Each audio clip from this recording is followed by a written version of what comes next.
जिमखाना नाम का जिन्ह देश भर में चर्चा का विषय बना हुआ है, क्योंकि मोदी सरकार ने एलीट क्लास को विशेष सुविधा देने वाले जिन्न को ही एसिड के टैंक में डाल दिया है। सो जिन्न के चूजे अब फड़फड़ाते हुए दिखाई दे रहे हैं।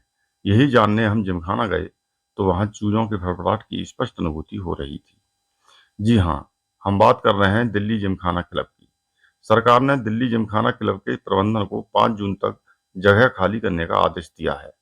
5 जून तक जगह स्वतः खाली नहीं की गई तो सरकार अपनी तरह से कार्रवाई कर जमीन वापस ले लेगी।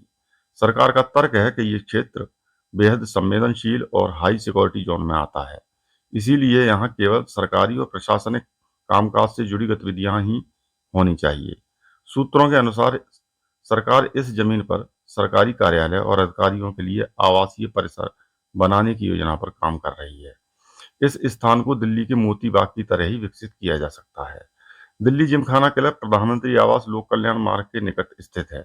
सरकार का मानना है कि इस संवेदनशील क्षेत्र में यह एक मात्र ऐसा स्थान है जहां आम सदस्यों की पहुंच बनी हुई है।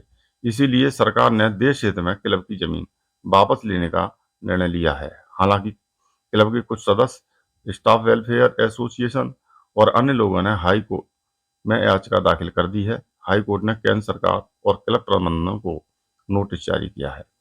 खैर, फिलहाल बात जिमखाना क्लब की करते हैं। इसकी स्थापना 3 जुलाई 1913 को ब्रिटिश शासन के दौरान हुई थी। इसका नाम इंपीरियल जिमखाना क्लब रखा गया था।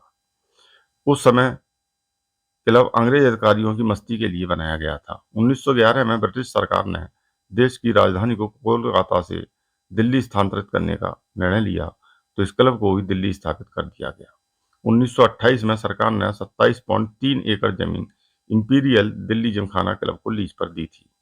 स्वतंत्रता के बाद इंपीरियल शब्द हटा दिया गया, लेकिन गोरों के बाद जमीन पर काले गोरों का कब्जा हो गया। यहाँ आम आदमी के लिए कोई स्थान नहीं है। दिल्ली जिमखाना क्लब में लगभग 5600 सदस्य हैं। इसका सदस्य बनना बेहद मुश्किल है।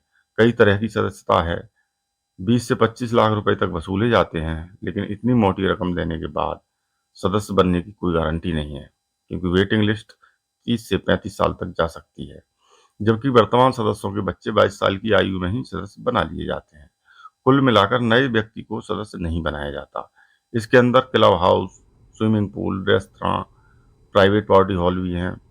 क्लब में 26 ग्रास टेनिस कोर्ट हैं। इसके अलावा squash court, badminton court, billiards room, 3 lounge bar और 43 कॉटेज भी हैं। इस अय्याशी वाली जगह से सरकार को कुछ लाभ नहीं मिलता। मतलब अब तक 1000 रुपया सालाना किराया था, जबकि एनसीआर में स्क्वायर फुट के अनुसार किराया वसूला जाता है। इस हिसाब से 1000 करोड़ सालाना किराया बनता है। साथ ही यहाँ सरकार विरोधी और देश विरोधी गतिविधियों के भी आरोप लगते रहे हैं। एक बार भूटान के बौद्ध शिक्षा मंत्री को वस्त्रों के कारण भोजन न करने देने का आरोप लगा था। सेना के टैंक की रिपोर्ट जिमखाने से ही लीक होने का आरोप लगा था। साथ ही यहाँ वामपंथी विचारधारा के लोगों का वर्चस्व बताया जाता है, जिससे सरकार के विरुद्ध षड्यंत्र रचे जाते। इस मुद्दे पर भाजपा हमलावर है। वहीं कांग्रेस सांसद ने भी जिमखाने को एलिट क्लास की जगह बताया है। देखिए, नरेंद्र मोदी जी की सरकार ने लगातार निरंतर colonial baggage, Lutyens mindset, VVIP mindset, इसके खिलाफ एक स्टैंड लेने का काम किया है। और इसी श्रृंखला में एक क्लब बनता है, इंपीरियल क्लब बनता है अंग्रेज ऑफिसर्स के लिए, उनके ऐशो आराम के लिए। दिल्ली के प्राइम लोकेशन में पीएम के घर के करीब 27 एकड़ दी जाती है। पिछले वर्षों से वो 1000 रुपया प्रति वर्ष दे रहे हैं, जिस एरिया की रेंटल इनकम 1000 करोड़ की है। और वहाँ पर केवल 5600 मेंबर है। देश करोड़ों लोगों का है।